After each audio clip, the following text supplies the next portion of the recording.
डाले के नहीं पिया के बालू रहो कोई के बियाह हम बानी मजबूर हो। रंगावा डाले के नहीं पिया के बालू रहो कोई के बियाह हम बानी मजबूर हो। करेला चोन्हा बेकार के जातानी होली खेले यार से रंग मन न भावे भतार के। जातानी होली खेले यार से रंग मन न भावे भतार के।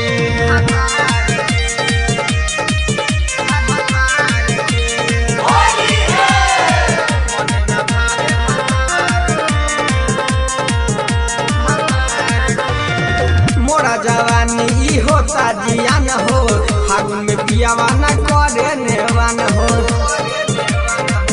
रे सखी मोरा जवानी ई होता जियान हो फागुन में पियावा न करे नेवान हो।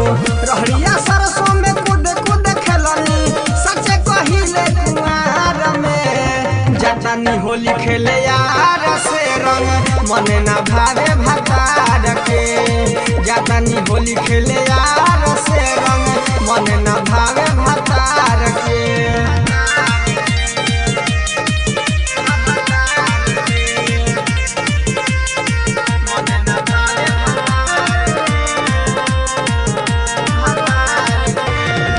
गौतम बलमुआ के बाना ध्यान हो गुरु देवरवा तो बाटे ना जान हो।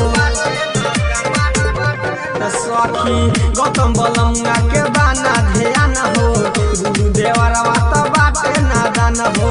अजीत पटेल नहीं चोलिया के रंगे मजा राहुल कुमार में। जातानी होली खेले यार से रंग मन न भावे भतार के।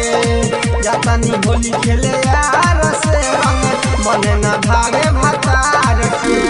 रंगावा डाले के नहीं पिया के बालू रहो कोई के बियाह हम बानी मजबूर हो। करेला चोन्हा बेकार के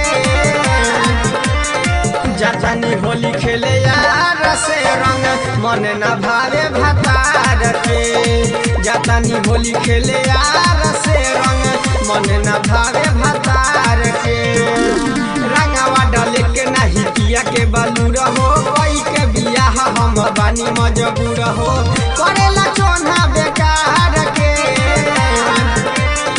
जातानी होली खेले यार से रंग मन न भावे भतार के। जातानी होली खेले यार से रंग मन न भावे भतार के। PS रिकॉर्डिंग स्टूडियो केसरिया।